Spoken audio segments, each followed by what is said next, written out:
And just like that, F1 preseason testing for 2024 is done and dusted. The 3 days of running are a thing of the past. From Racing News 365, my name is Nick Golding, and I'm joined by Racing News 365 lead editor Ian Parks, who, if you're planning on binging Drive to Survive this weekend, will be all over your TV screens. I don't know if that's a bad thing or a good thing. I'm going to say it's a good thing. Ian, let's get on with today's discussion for day 3, because it started in quite odd circumstances. Another red flag after the exact same manhole cover came loose. That's a first for F1, right?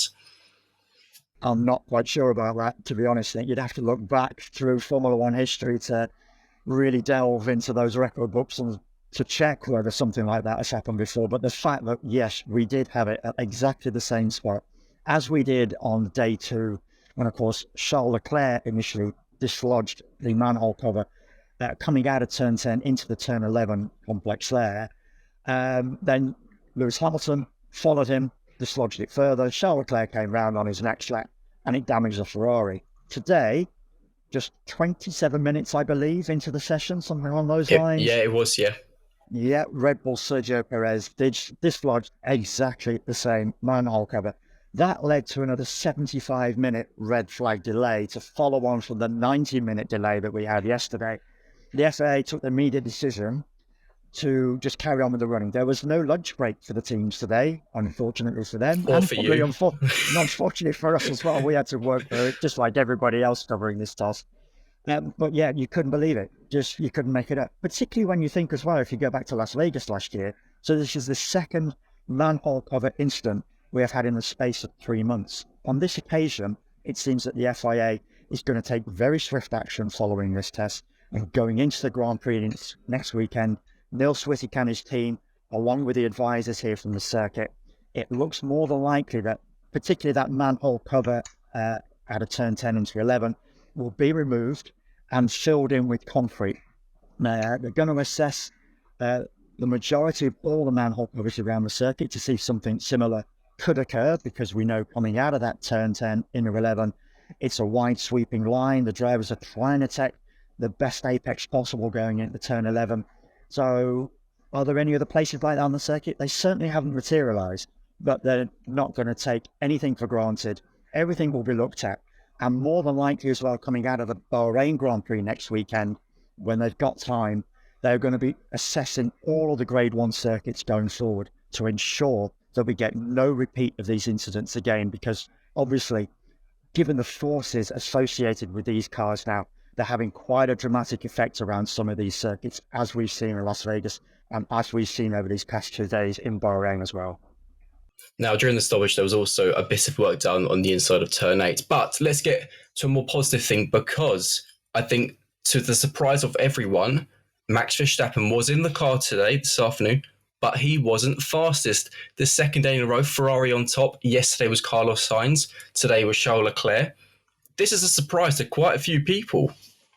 Yeah, I don't think many would have put money on Red Bull coming out of this test without the fastest time to its name. They did so in last season's test at this circuit. Sergio Perez on day 3 was the quickest on that occasion. And when you consider what we saw from Red Bull on day 1 with Max at the wheel, he was quite comfortably the best there, 1.1 seconds clear. But bearing in mind, this is testing at the end of the day. We know a degree of sandbagging goes on, and I'm quite comfortably confident that we have seen a degree of sandbagging from Red Bull over these past couple of days. They have yet to show their full hand by any stretch of the imagination. If you speak to anybody up and down this paddock, drivers, team principals, pretty much everyone to a man has said there is a gap to Red Bull going into next weekend's Bahrain Grand Prix. The only thing that they don't know is just how big that gap is. That's the one factor that we're not quite sure about yet. But I believe, Nick, from your observations of watching testing throughout the day, you came up with something quite pertinent that was really wide opening, and that gives a clear indication as to just how good that RB20 is. Well, you mentioned there about Red Bull likely sandbagging. I think that was pretty much the case. Verstappen on the C1 tyres, which is the hardest compound that was used in Bahrain, did a long run and was quicker than those on the long run using a C3 compound, which is ridiculous. And to make things just even scarier, his fastest lap today was on the C3s, was only 0.4 of a second slower than Leclerc's on the C5s, which is the softest compound. So, yes, Red Bull are sandbagging. Yes, Verstappen has got quite a big advantage. How big an advantage, I guess we'll find out actually this time next week, because the qualifying takes place next Friday. Let's move on to an interesting conversation, because Lewis Hamilton was talking today in the press conference and he mentioned his move to Ferrari. Yeah, it was inevitable, bearing in mind that this is the first time that Lewis was in a position to answer questions about that move. The only thing he'd previously said was in a social media post. And obviously he said then at the time that it was his childhood dream to join Ferrari. On this occasion, yes, he was grilled by the media. He faced a handful of questions. And I felt sorry for the other 5 drivers around him, because the majority of the 20-minute press conference that had been scheduled by F1 pretty much centered on Lewis. He must have answered questions for about 13 or 14 minutes, with very few of the other drivers getting a look in, unfortunately for them. No surprise that he talked about Ferrari in glowing terms. He talked about it being a big opportunity. You know, he's spent over 20 years affiliated to Mercedes in one way or another, either through power units, engines, and of course as a works Mercedes driver over the past decade or so, just over.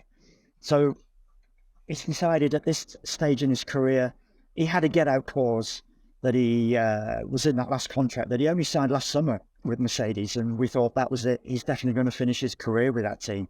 But no, of course, he caught everybody's surprise over the winter with the announcement that he's going to join Ferrari.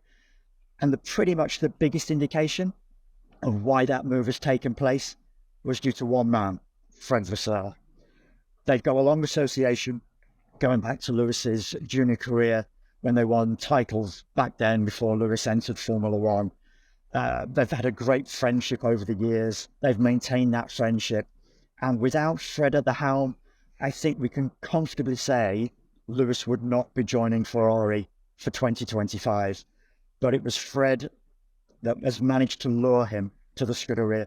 Just as if you think back as well, Niki Lauda managed to lure Lewis to Mercedes out of McLaren, where Lewis looked quite comfortable back then. You know, Niki sold Lewis on a dream of what was coming at Mercedes with those 2014 regulations, the way the car was going to be looking with that power unit in the back of it. And as we well know, Mercedes had dominated for 8 seasons. Lewis winning 6 of his 7 titles with the team. Could something similar happen at Ferrari with what is, as we know, a multi-year contract? So that's at least, 2 years, potentially 3. Could something similar happen? Could he win, if he doesn't this year, that 8th title with Ferrari? What a swan song to his career that would undoubtedly be. Do you think, and it's been interesting for those watching, please comment on this video for your thoughts on this next question I'm about to ask. Do you think this actually takes a lot of pressure off Fred Vasseur? Because this is, undoubtedly probably the biggest driver transfer since Lewis left McLaren for Mercedes. I actually think it's going to add a degree of pressure on Fred. If you think that 2025, he will likely have probably the stellar driver lineup on the grid for next season. Okay, we don't know who's going to be alongside Max. Could be Checo, could be any one of a handful of drivers that will desperately want to be in that RB21, as we can only assume it's going to be called for next year. We don't know who's going to be driving alongside George Russell, but you would have thought that Leclerc-Hamilton partnership is arguably going to be the biggest names on the grid in terms of a driver pairing. So I would think that it adds pressure on Fred simply because he and his team are going to be expected now to hand both of those a car that will be good enough to win the title. Perhaps not in 25, because as we will know, the car this year will be a major carryover into 25, bearing in mind what's going to happen in 26, with a major change of the regulations, new power units on board, new manufacturers coming on board as well. 26 is going to be the big year. People are definitely going to be expecting Ferrari to do something in that particular era, particularly as well, bearing in mind, it will be a debut season for Red Bull powertrains. We don't know what to expect from them.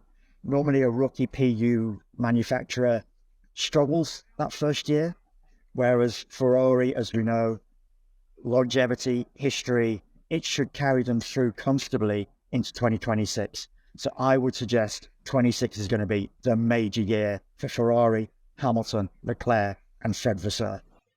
Well, we need to get through 2024 and 2025 first before we get there. Let's go back to testing. Who has surprised you over the last 3 days? Who's also disappointed you as well? Because there have been some really good performances from teams like Ferrari who have gone better than I think most expected. Yeah, I think as you pointed out, Ferrari's been quite eye-opening in some respects. I don't think anybody would have put money on them having the quickest time on 2 of the 3 days. They think they've got something up their sleeve. It's just a question of how close are they going to be to Red Bull in qualifying a week on Friday. Just to let everybody know, the whole thing changes next weekend. Qualifying on Friday, race on Saturday. That's simply to do with a religious aspect over here in the Middle East, of course. As to who's been disappointing, Alpine, Haas. Alpine simply because they were in no man's land last year. 6th position. They were comfortably behind the 5th place team. They were comfortably ahead of the 7th place team. And it looks like they've not really made any progress. And we were expecting so much more for them, given the fact that they were in this no man's land position, to at least make progress towards the top 5. I don't think they're going to do it. What about yourself? Who caught your eye, both in a bad way and in a good way? Well, I think for the wrong reasons, I completely agree with you. I think Alpine and Haas are the two who aren't exactly setting the world alight currently. I was quite surprised, and we've mentioned it a lot, by Ferrari. I thought they'd be good. I didn't think they'd be this good.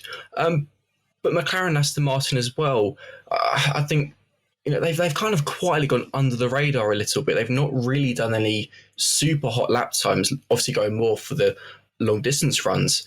But Williams, actually, I think they had a really difficult day one, a few problems. Sargent yesterday completed over 100 laps. Alex Albon today did over 100 laps. So I think I don't think that they're not quite on a par with RB, possibly. I think that's probably going to be their target for this season. RB are another one who have obviously caught the attention of a lot of people. I think behind Red Bull, there are so many teams who look so close together. But looking ahead to the Bahrain Grand Prix, the season open next weekend, is it with the Red Bull show, or is what Ferrari have shown today perhaps a sign that, next weekend isn't a guaranteed victory for Red Bull and Max Verstappen? And I don't think we can discount Mercedes either. I don't think we've seen anywhere near what might be able to come from that W15. Okay, yes, George was second quickest on the final day today with a set of C4s, as we know, behind Charles on the C5s, super soft compound, of course. So that was a quite surprise that the C5 was used, in fairness, and obviously that gave Charles a bit of an advantage as to why he was quickest today. But yes, we know Mercedes has unveiled this different package for them, and I feel that there is so much more to come from that. Lewis spoke relatively positively about what he'd felt from that car. Certainly both George and Lewis feel very comfortable with it compared to what they felt in the W14 last year, which, as we know, was not a great car. It certainly didn't start off that way. And yes, there were improvements midway through, but it never really got anywhere near the level of Red Bull's RB19. So I do think there's a lot more to come from Mercedes. I hope there's a lot more to come from Mercedes. In fairness, Nick, I hope there's a lot more to come from everybody beyond Red Bull, because, as we've discussed before, we really do want to see a cracking season of good racing this year. Yeah. We want to see multiple drivers and different teams winning Grand Prix, because we know that's what Formula One will thrive on this season. It will create a lot of interest around the sport, and it will get fans excited again. As we've discussed, we've got to tip the hat to what Red Bull did last season. A unique season in many respects. But now that's done, that's dusted. Now we want to see something very different going into this year. Well, obviously, we'll find out next Saturday if our prayers would have been answered. Good stuff, Ian. Get yourself home safely. If you're watching this video, make sure you subscribe to the Race News 365 channel, like this video, check out our website for all your F1 content. From myself and Ian, we'll see you later. It's Race Week next week. See you later. Thanks so much, folks. Catch up with us next weekend in Bahrain for the GP.